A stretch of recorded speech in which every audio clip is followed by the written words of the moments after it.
The book of Habakkuk. We are done with John, and some of you don't even know where Habakkuk is in your Bible. So you're going to go to the New Testament, and you're going to flip to the left. It's right towards the end of the Old Testament. Got at least a few books in the middle, but you only have to flip a couple pages because they're small books. The plan for the end of this year and next year is Habakkuk, Ezekiel. We've been in the New Testament for a while, so we're going to the Old Testament. So I'm going to give you a little bit of background before we start, but then the question, or what we're looking at today is, are you willing to be honest with God? What you're going to see in the book of Habakkuk is a prophet that's willing to be honest with God. He's willing to just say, this is what I see, God, what are you doing about it?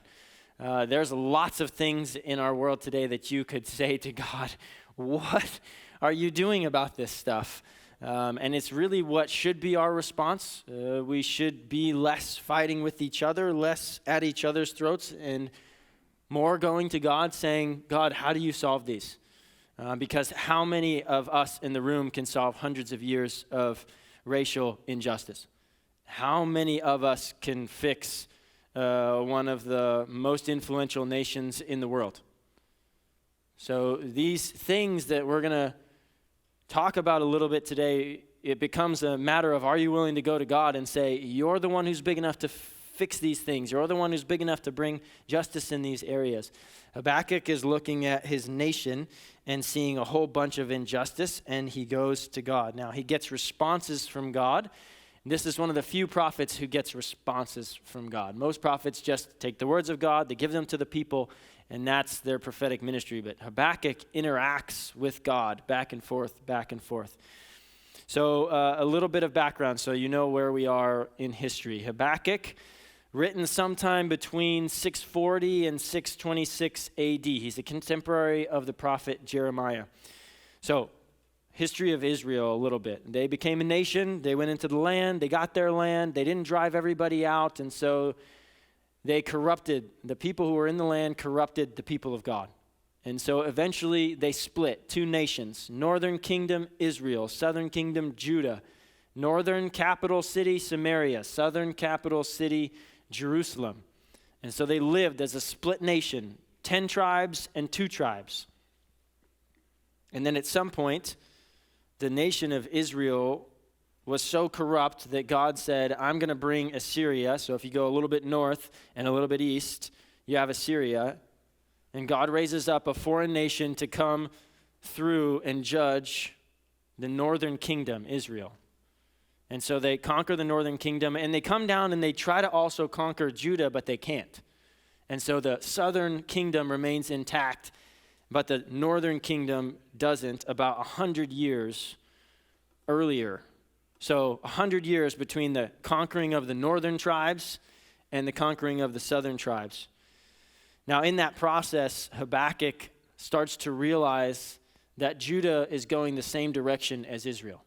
The southern kingdom is going off the rails the same way the northern kingdom did. And so he's calling out to God, God, what are you going to do about this? We're going off the rails just the same as Israel did. You brought punishment for them. What are you going to do for us? And so Habakkuk writes before Babylonian exile. He's seeing the injustice that's happening in Jerusalem. He's seeing the injustice that's happening in Israel. And he's saying something has to be done to get our people to change. But they haven't experienced destruction of Babylon. Now, God's going to tell Habakkuk, I'm bringing the Chaldeans, which is the Babylonians, I'm bringing them for judgment. He's going to tell him that. So this is before there's that destruction of Jerusalem and Judea. Habakkuk writes during the reign of a tiny king who grows to be a larger king. King Josiah started his rule at age 8. So his grandfather ruled for 55 years, the throne of Judah, and he was, for the most part, a corrupt king. He just led Judah off a cliff. At the end of his life, he figured it out, and he tried to make some reform, tear down idols in the temple and all these sorts of things, but it was too late. The country, the people had already wandered off too far. He dies, his son takes over, Amos, and he lasts about 2 years, and then he's killed. And so now King Josiah, 8 years old, takes the throne of Judah, which really means for the first 12 years of his life, somebody else rules Judah, a council, because you can't leave decisions to an 8-year-old. So there's a council that rules Judah, at least for the first 12 years, and they don't do anything. So for the time that Habakkuk's watching King Manasseh run Judah into the ground, and then for the 12 years before Josiah gets a chance to make reforms when he's about 20, Habakkuk's just watching the nation of Judah go astray. They don't care about the law. They don't care about pleasing God. They don't care about morality. Sound familiar? This is not so far off of what we're seeing in our country today. So here's a quick outline of the book. There's a question and an answer at the beginning, and then there's another question and another answer. So Habakkuk and God go back and forth. God's going to cry out. Habakkuk's going to cry out. God's going to respond. Then he's going to respond back to what God says, and then God's going to respond back. And then after Habakkuk has figured out what God's plan is, there's this whole section of woes to the sinner. And we don't know whether that's talking about Babylon or Judah. But the reality is the standard's the same for everyone. And so there's a section of woes. And then the final chapter of this book, we're only going to spend 4 weeks in this book. The final chapter of this book is a beautiful declaration of the loyalty of Habakkuk to God. I mean, he has questions. I mean, he sees injustice and he doesn't understand what God's doing. But at the end of the day, he's not unwilling to follow God. At the end of the day, he's willing to say, I'll be faithful to you. I'll be loyal to you. He requests the mercy of God. He reflects on the power of God. It's a beautiful ending to the book. We'll get there the first week in January, I believe. So what we're looking at today, we're going to look at the first 2 questions. So next week, we're going to look at the answers that God gives. This week, we're going to look at the 2 questions that Habakkuk gives to God. And the reason I'm splitting it up this way is because what we're talking about is being honest with God today. Lots of people, in some ways, are afraid to be honest with God about what they're really seeing. I'm afraid to be honest with God about what's going on in the country. I'm afraid to be honest with God about what's going on in my family. I'm afraid to be honest with God about what's going on in my marriage.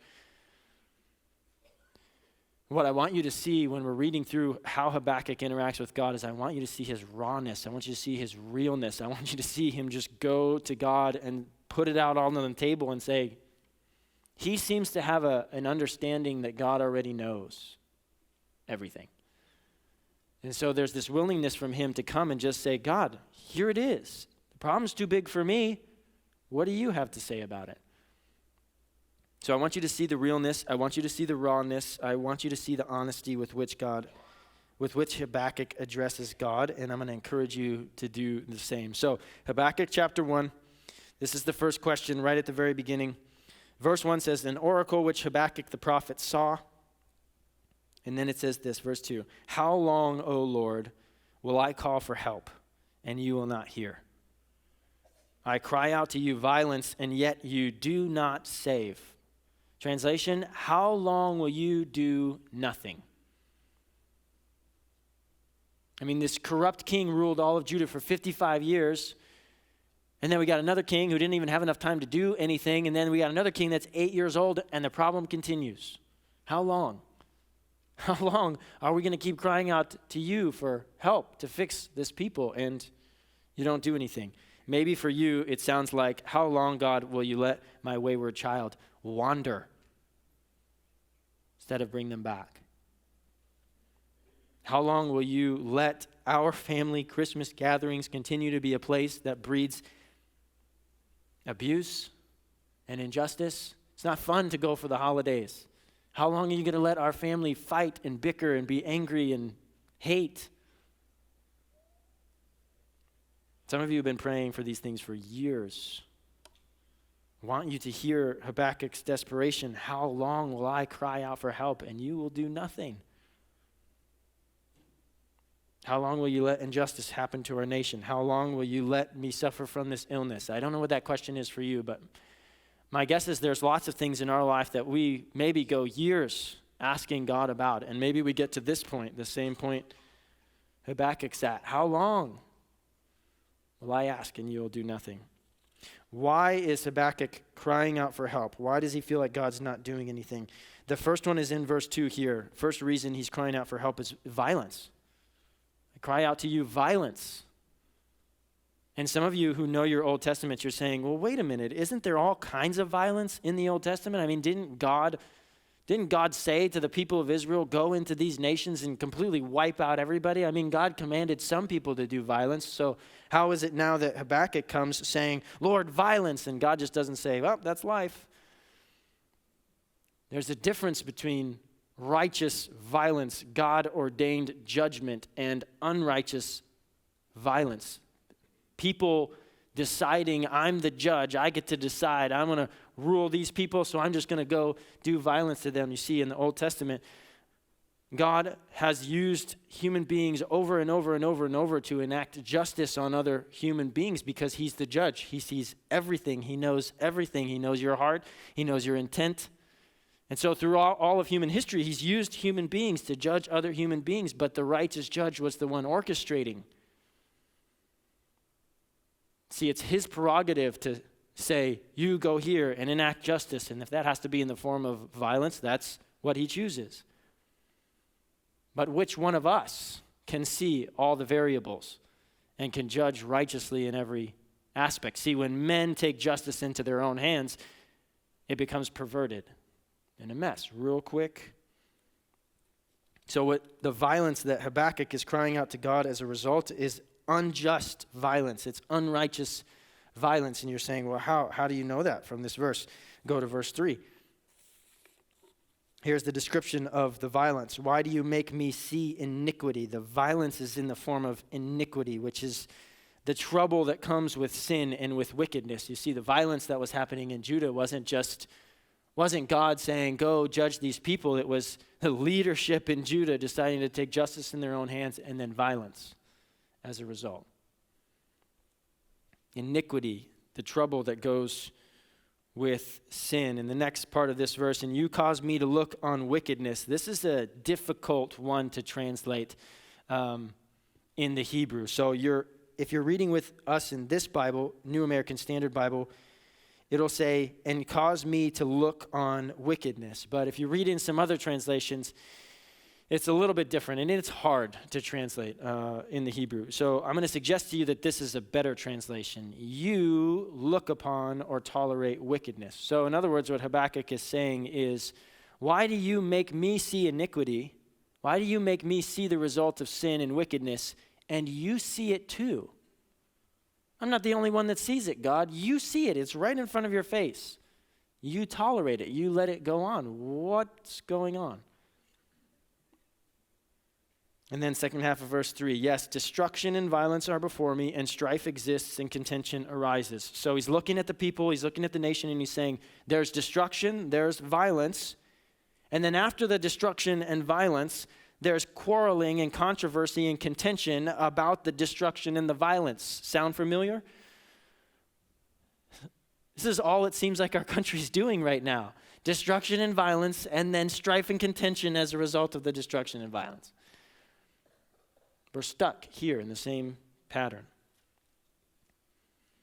He's crying out in verse 4 because the law is ignored. Therefore, verse 4, therefore the law is ignored and justice is never upheld.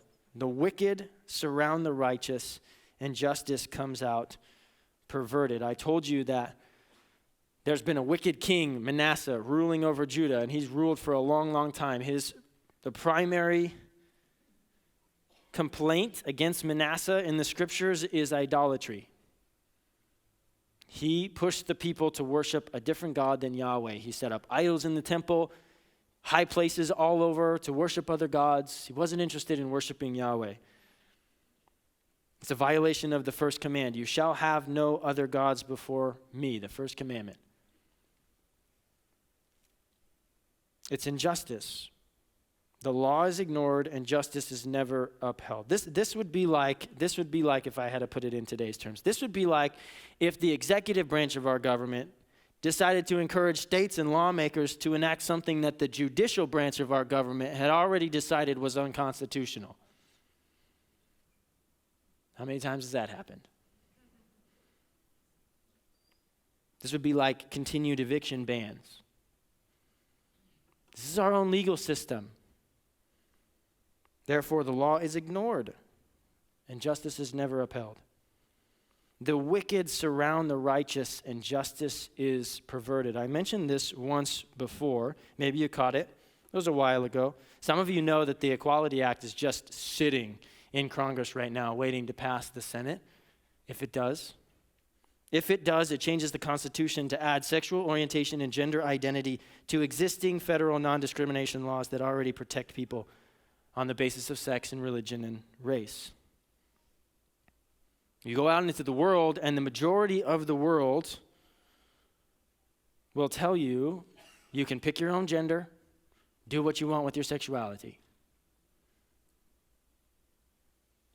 And we have a bill, an act in government right now that's trying to say, as far as America goes, your choice, do what you want.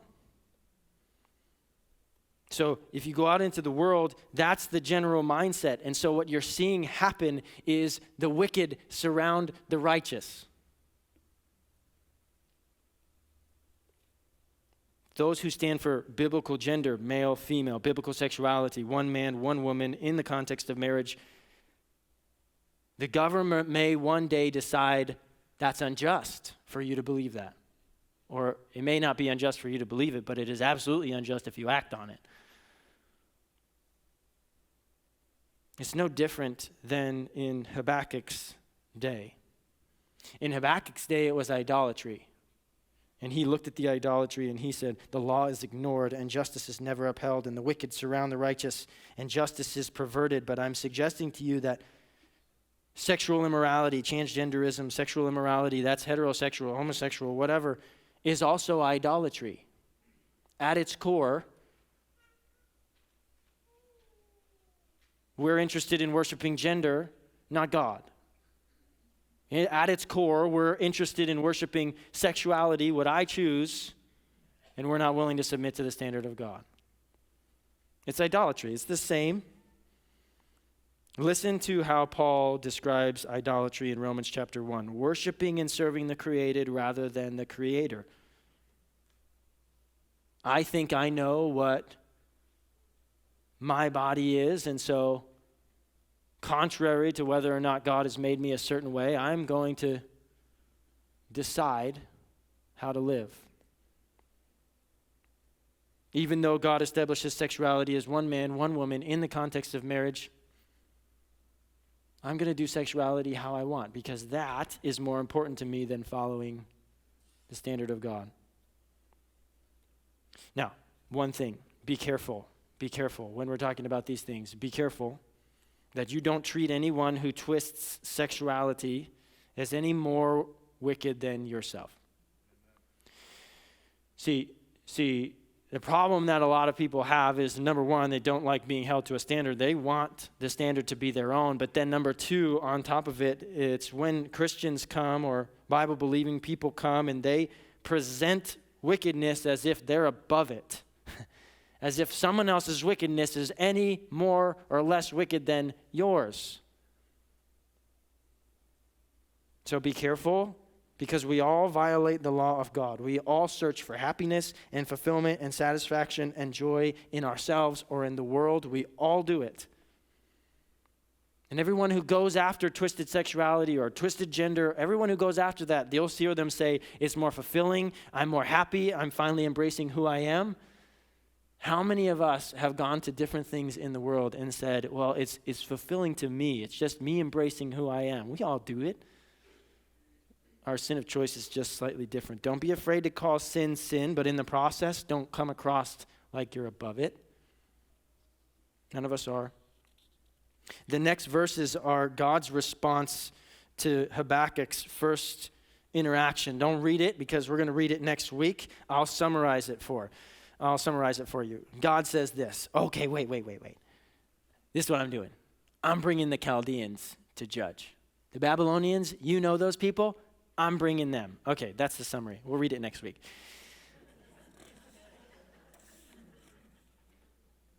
Habakkuk's response is fascinating to God saying, I'm going to bring the Chaldeans. I'm going to bring the Babylonians. How many of you have seen the movie Top Gun?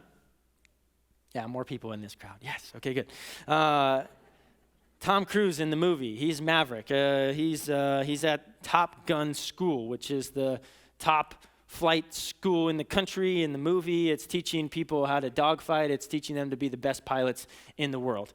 And so they're towards the end of the movie, and they're in a dogfight. And Maverick's in the front, and he's got a co-pilot in the back. His name's Merlin. And they're in a dogfight. And they got a MiG on their tail, and they're trying to get missile lock, and he's trying to get him. And Maverick starts slowing down. And Merlin's in the back cockpit like, what are you doing, man? What are you doing? You're slowing down. He's going to get locked on us. What are you doing? Slow down. And it goes back to Maverick in the front, and he says, I'm bringing him in closer, Merlin. And it goes back to Merlin, and he looks around, and he says, you're going to do what? And it goes back to him, and he says, I'm going to hit the brakes. He'll fly right by. And he does. He brings him in close, waits till he get missile locked, then he slams on his brakes, and he goes right underneath him, and then they go and get him, and they win. Habakkuk's response is Merlin in the back seat. God says, I'm going to bring the Babylonians. Don't worry. The Chaldeans, I got a plan for this. To which Habakkuk says, you're going to do what? Verse 12. He starts out by defining the character of God so that he can have a basis for his objection. Are you not from everlasting, O Lord, my God, my Holy One? We will not die. He's aware of the promises of God to his people. You, O Lord, have appointed them to judge. You, O Rock, have established them to correct. Your eyes are too pure for evil. You cannot look on the wickedness with favor. Why do you look with favor on those who deal treacherously? Why are you silent when the wicked swallow up those more righteous than they? We're going to come back to that. But his response is, what? You're going to do what? How's that the plan? And then for the rest of this chapter, the last 4 verses here, he gives this kind of extended analogy of the wickedness of the Chaldeans and what it's like to be an enemy to them. Verse 14, he says, why have you made men like the fish of the sea, like creeping things without a ruler over them? So basically, when the Chaldeans decide to set themselves up against someone, whoever it is that they set themselves up against are like fish and animals, ready for the catch. They're about to cast their nets. They're about to throw their hooks out. And we're just like animals. Nothing we can do about it. They're just going to come in, catch us, and that's going to be it. Verse 15. The Chaldeans bring all of them, the men who you've made like fish and like creeping things. The Chaldeans bring all of them up with a hook and drag them away with their net and gather them together in their fishing net. And then get this, therefore they rejoice and they're glad. They go into the nations. They set their traps, they throw their hook, they catch us all up like we're just animals. That's how easy it is for them. And then they rejoice. They're not coming to us and saying, oh yeah, we want your land. We know you're a people. It's going to be sad for you, but it's okay. We'll take it. And they don't care. And they just come in, they sweep people away, and then they rejoice about it. He knows a few things about the Chaldeans. And then get this, verse 16. Therefore, they offer sacrifice to their net and burn incense to their fishing net because through these things their catch is large and their food is plentiful. Not only do they come in and rejoice at the destruction of the nations, then they sacrifice to their nets. They have no regard for you. They don't care. How is it that you're going to use these people to judge us? This is crazy. Will you therefore empty their net and continually slay nations without sparing? Will they continue forever? Will this never stop? And then God's response is chapter 2, the first 5 verses. We're going to read that next week as well. Question number 2 is essentially this. How can a just God use a wicked nation like Babylon to implement punishment? God, are you doing nothing? Oh no, I'm doing something. What? How is that the plan? What I want you to see is I want you to see Habakkuk's honesty. I want you to see his realness, his rawness. He's simply interacting with God. God, I don't see what you're doing. I don't understand. And then when you tell me the plan, how is that the plan? The honesty, the realness, the authenticity, the rawness. Not too many prophets get to record a conversation back and forth with God. Job's one of them. Habakkuk's one of them. What I want you to see, because we don't live in Israel and we're not awaiting the judgment of God. What I want you to see is that it's okay to be honest with God. It's okay to look out into the world and say, this is what I'm seeing. It's a mess. What are you doing about it? It's okay when he tells you the plan to say, whoa, how is that the plan? That doesn't make any sense to me either. It's okay. It's okay to go, God, with the injustices that you see. What injustices do you see? So it'd be like me going to God and saying, God, I see white people doing violence to black people because of the color of their skin. And I see black people doing violence to white people because of the color of their skin. How long will you let this continue? Any ethnicity, any race that sees themselves superior to another because of the color of their skin, the language they speak, the land they hail from, this is injustice. Any race that responds with bitterness or hostility or violence is no less wicked than the ones who oppress them. It goes both ways. How about this? What if I said to God, God, why is it that every African American who stands up and has a conservative voice is ostracized from their people? Go ahead and ask Pastor Chris if that hasn't happened in his own family. There's unborn babies in our world that are consumed by the wicked because they somehow have come to the understanding that because they're still in the womb, they're less than human. Did you know that in America, if a minor has or wants an abortion, the medical professionals are not required to report to a legal guardian? Every other medical condition, you want legal records, you want to say, no problem, legal guardian, here it is, but not abortion. Listen to what the scriptures say. This is Proverbs chapter 31.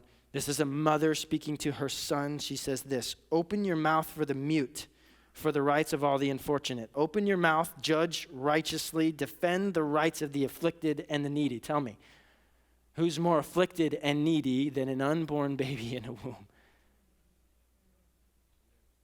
And this is a mother saying to her son, defend the rights of the afflicted and the needy. Psalm 83 says, rescue the weak and the needy, deliver them out of the hand of the wicked. But that's not what happens in our nation. Our nation right now, our legal system defends the rights of the wicked, and as a result, the weak and the needy are destroyed. Justice is never upheld. The wicked are surrounded by righteous, and justice comes out perverted. How about parents who neglect their kids? You could say to God, God, how long will you let these parents emotionally, relationally, physically, spiritually just neglect? You know, our kids are to the point of self-harming or suicide or addiction, or they can't manage their anxiety or depression. And there's something wrong. Not every child who chooses these things has neglectful parents, okay, but lots do. I could say to God, God, how long will you let our country twist sexuality and twist gender? See, we were never given the right or the authority to decide our gender. We were never given the right or the authority to define how we would use our sexuality. We were created by a creator. He defined these things for us, male, female, one man, one woman in the context of marriage. These things are clear. But see, in our country today, it's not just about accepting it. It for a while was that. Oh, we just want you to accept it. We just want you to accept it. Now in our country, it's we want you to celebrate with us. Come to our celebration ceremonies, take pictures of our weddings, bake a cake. And if you don't, you are unjust and unrighteous. You see, it's twisted. Justice comes out perverted. It's painful. These are real things. But listen, we cannot celebrate unrighteousness, cannot celebrate wickedness. That will be, for some of you, one of the most painful decisions you ever make in your life. There's this twisting, there's this guise of celebration and happiness, embracing your life and freedom and fulfillment that comes with sexual immorality in our culture today. We're just being who we are. Don't be deceived by the twistedness of it. It's not something to be celebrated. We cannot celebrate people wandering from the law of God. We may have a country that decides based on the law of our country says it's lawful or legal or moral or whatever. But you cannot escape the morality of God. Why do I give you these examples? Why? And get off my soapbox for a second. Why do I give you these examples? I want you to see clearly that because sin is confusing. You go out into the world and they'll give you a million reasons why. And some of them will even give you reasons from the Bible. And they'll say, it's not twisted sexual immorality. I want you to see clearly on some of these things. I also want you to feel supported. You go out into the world, and if you hold on to the standards of the scriptures in these areas of life, you will not be supported by the world. And depending on whether or not the Equality Act passes in our country, depending on what happens in our government in the days going forward, it may become increasingly hostile. And so if we're going to be persecuted for speaking the truth or holding on to the morality of God, we have to do it together. We have to do it together because we're not going to get any support from a world that doesn't believe the scriptures, is not interested in believing in God. I also want you not to be afraid to approach God when you see wickedness or injustice. You don't have to be swayed by the world. You can simply go to God and say, I'm not big enough to handle hundreds of years of racial injustice. I have no idea how to untwist a nation that's sexually twisted, but God, you know all things. It becomes the only place for us to go when we begin to realize how big these issues are. I want you not to be afraid to call out to God when you have a son or a daughter or a grandchild or wonder about sexual immorality. I want you to be not afraid to call out to God when you have a husband or a wife who's committing adultery and you're saying, God, what are you going to do? How are you going to fix this? You have permission to be honest with God. There is, to every form of injustice, one solution: the death, burial, resurrection, ascension of Jesus Christ. There is one solution. For those who believe, who choose to believe, every injustice that you've committed has been bore by the body of blood of Jesus Christ. Isaiah chapter 53. He was pierced for our transgressions, crushed for our iniquities. The punishment that brought us peace was upon him, and by his wounds we are healed. It's the solution of God to the injustice that you do in the world and all of us do. But to those who choose not to believe, it is also the solution of God. See, when Jesus Christ died and buried and resurrected, he provided a way for salvation, but when he ascended to heaven, he ascended to the right hand of the Father. He ascended to the judgment seat. And to those who choose not to believe, his death, burial, resurrection, and ascension is also the solution, because judgment will come for all eternity. One answer for all those questions. I hope you're willing to speak honestly with God real quick. Remember three things. There's two things on your sermon guide, so you have to add one. Remember three things when you're being honest with God. The first one is this: don't make the mistake of thinking that God is not at work. Habakkuk goes to God, what are you doing? Are you doing nothing? He says, no, you just can't see what I'm doing. I'm doing things hundreds of miles away that you have no idea what's going on. In fact, next week, God's going to say to Habakkuk, you wouldn't believe what I was doing if I told you. Don't make the mistake when you go to God of thinking you see the whole picture, because you don't. Number two, in your honesty with God, remember with whom it is that you speak. Habakkuk says this in verse 12, are you not from everlasting? The answer is yes. This is Creator God, eternally existent, the one with whom you speak. Lord, my God, my Holy One, yes, holy God, far above you and I. remember with whom it is you speak. The one who appoints the judge, the one who establishes those who will correct, the one who's too pure to look on evil, remember with whom it is that you speak. Go to God, speak to him, give your questions to him, but remember with whom it is you speak. Last one is this, not on your sermon guide, I added it. Verse 13. Be careful that you don't consider yourself more righteous than anyone else. This is, I think, one of the mistakes that Habakkuk made, why he was so appalled at God's response, because he really thought that although the nation was wicked, they weren't as wicked as everybody else. So when God says, I'm going to bring the Chaldeans, he's like, what? How's that the plan? He wouldn't be so surprised by that if he really had an understanding of how bad they were. So be careful when you're going and questioning God that you don't consider yourself more righteous than anyone else. Pray with me. God, we come to you this morning and we're here to say we don't have all the answers. There's a lot of problems. Most of us are far bigger than us. Most of them are far bigger than us. You've created us a standard to live by. You've created us a way for salvation. God, let us give it to the world with joy, knowing that Jesus didn't come to condemn the world, but to save it. He knew that all these problems existed, and his death, burial, resurrection, ascension is the answer to all the problems, to those who believe and those who don't.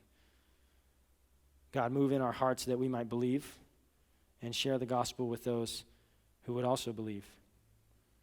And God, we praise you and we thank you that you will one day make all things right. None of us are satisfied by a God who is unjust. And we're thankful that we have a God who is just, who's working all these things out. God, you're more powerful than us. You're stronger than us. And we're so thankful for that. We're your humble servants. Teach us to live with joy, to cry out to you when we don't understand, and to remember who you are. Pray this in Jesus' precious name. Amen.